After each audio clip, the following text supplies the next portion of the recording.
నిధుల విషయానికి వచ్చినప్పుడు మీకు ఒక విషయాన్ని గుర్తు చేయాలి. ఆ తర్వాత తప్పించుకోవడం కొరకు కాంగ్రెస్ పార్టీ కావచ్చు, కేంద్ర ప్రభుత్వం కాలయాపన చేయడం కొరకు ఏదైతే శ్రీకృష్ణ కమిటీని ఏర్పాటు చేసిందో, ఆంధ్రుల దీక్షల తర్వాత అప్పటిదాకా ఆంధ్రోళ్ళు సమైక్యాంధ్ర మద్దతుదారులు, వాడు తెలంగాణలో కూడా కావచ్చు, ఆంధ్రోళ్ళు మాత్రమే అనుకోవద్దు. మేము ఉపయోగించే ఆంధ్రుడు అనే పదంలో తెలంగాణ వాడు కూడా ఉన్నాడు, ఈ ప్రాంతంలో పుట్టి ఈ ప్రాంతానికి ద్రోహం చేసి అటువైపు సమర్థించేవాడు కూడా ఉన్నాడు, ఈ ముఖ్యమంత్రి కూడా దాంట్లోనే ఉన్నాడు అన్నాడు. ఈ విధవులందరూ మాట్లాడినాడు. తెలంగాణ వేరైతే ఎట్లా బతుకుతుంది, తెలంగాణకు పైసలు ఎక్కడి, తెలంగాణకు నీళ్ళు ఎక్కడి, తెలంగాణకు సాంస్కృతిక వారసత్వం ఎక్కడిది,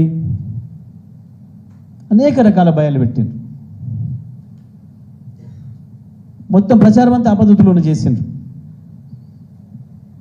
ఈ మనవాళ్ళు, మన బానిసలు కూడా దాన్నే ఎత్తుకొని మాట్లాడేది.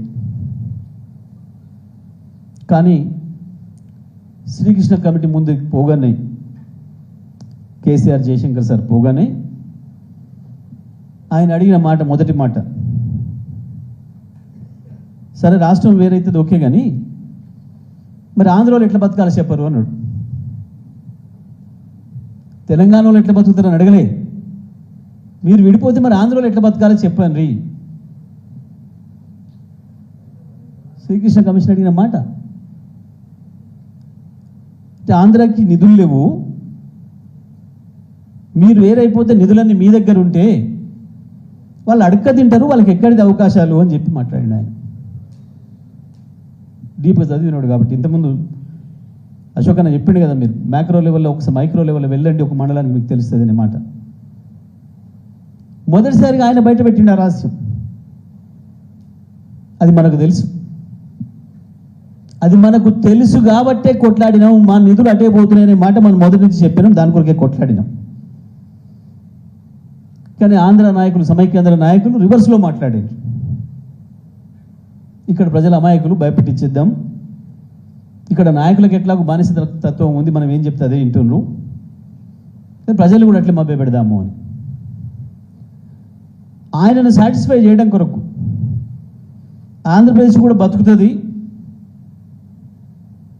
అని చెప్పడం కొరకు 3 నెలలు తిప్పలబడ్డాడు జయశంకర్ సార్, కేసీఆర్ సార్. ఏది ఆంధ్రప్రదేశ్ కూడా ఆదాయం వస్తుంది, ఉన్నది అక్కడ, కానీ ఇప్పుడు తీసుకోవట్లేరు. ఎంత ఆశ్చర్యం వేస్తుందంటే, చాలా గొప్పగా బాగా అభివృద్ధి చెందిన జిల్లాలు, బాగా పైసలున్న జిల్లాలు అని చెప్పుకునే గోదావరి జిల్లాలు, ఒక జిల్లా ఆదాయం తీసుకున్నప్పుడు మన హైదరాబాదు, మన రంగారెడ్డి జిల్లా ఆదాయం కాదు, మన కరీంనగర్ జిల్లా కంటే కూడా ఆదాయం తక్కువ ఉంది గోదావరి జిల్లాకు. ఆశ్చర్యం. మనకంటే జనాభా ఎక్కువ, పైసలు అక్కడనే ఎక్కువనాయని, అప్పటికక్కడనే భూముల ధరలు ఎక్కువనాయని, అక్కడి నుంచే పైసలు పుడుతున్నాయని, దాంతోనే ఈ దేశం అంతా, ఈ రాష్ట్రం అంతా బతుకుతున్నదని చెప్పి ప్రచారం చేసుకొని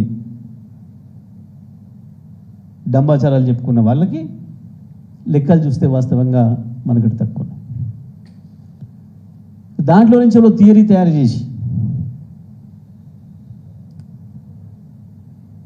లెక్కలు, స్టాటిస్టిక్స్ అన్ని జయశంకర్ సార్ తీసిస్తే దాన్ని పొలిటికలైజ్ చేసేసి, పొలిటికల్ మాటల్లో ఎట్లా చెప్పాలో, ఎట్లా కుదిరించాలో దాన్ని శ్రీకృష్ణ కమిషన్ ఒప్పియడానికి, ఇవి అక్కడ ప్రిఫరేజ్ ఉంది, అక్కడ ట్యాక్స్ ఎవేజన్ ఉంది, అక్కడ ట్యాక్స్లు ఎగ్గొడుతున్నారు, తెలంగాణ ప్రజలు బుద్ధిగలలు కాబట్టి మంచిగా కొన్నదానికి ప్రతిదానికి ప్రతి పైసా ట్యాక్స్ కడుతున్నారు, కానీ అక్కడ ట్యాక్స్లు ఎగ్గొడుతున్నారు, దాంతో అక్కడ ఆదాయం తగ్గింది, అవన్నీ పద్ధతిగా చేసుకుంటే వాళ్ళకు కూడా పెరుగుతుంది అని చెప్పి లెక్కలు చూపించాడు. చూపించి ఆయన ఒప్పించాల్సి వచ్చింది. రాష్ట్రం ఏర్పడంగానే అర్థమైంది క్లియర్గా. ఒక్కటే దెబ్బకు 3 నెలలు తిరగక ముందే 1000 రూపాయలు పెన్షన్ చేసిండు కేసీఆర్. ఎక్కడికెళ్ళి వచ్చినాయి? అప్పటిదాకా 200లకు దిక్కులేని పెన్షన్ ఒకటేసారి 1000 రూపాయలకు వచ్చేసింది. 3 నెలలు మొదటి క్యాబినెట్లోనే కూర్చొని 8 గంటలు తీర్మానం చేసి ప్రజలకు ఇచ్చిన హామీలను ఏదైతే ముందు నెరవేర్చాలి, ప్రజల తక్షణ అవసరం ఏముంది, కేసీఆర్కి ఆ ఎక్స్పీరియన్స్ ఉంది కాబట్టి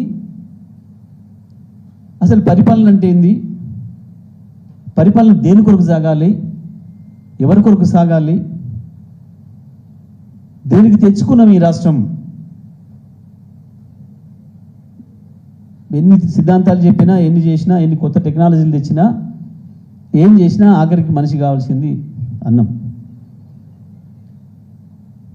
మొదలు ఆకలితో ఉన్న వాళ్ళను ఆదుకుందాం, ఒక్క పూట అన్నమైనా పెట్టి బ్రతికించుకుందాం, నెమ్మదిగా పరిస్థితుల్ని అభివృద్ధి చేసుకుందామని చెప్పి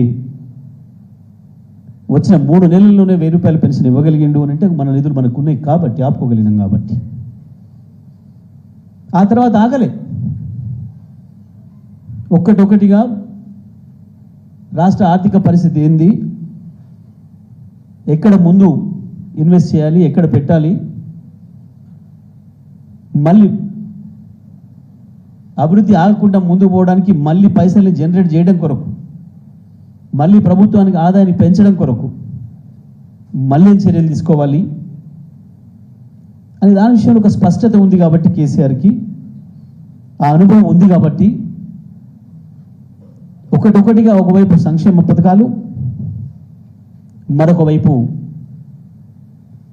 అభివృద్ధి కార్యక్రమాలు, దీర్ఘకాలికమైన శాశ్వతమైన అభివృద్ధి కార్యక్రమాలు, ఇంకొక వైపు ఉపాధి కల్పన.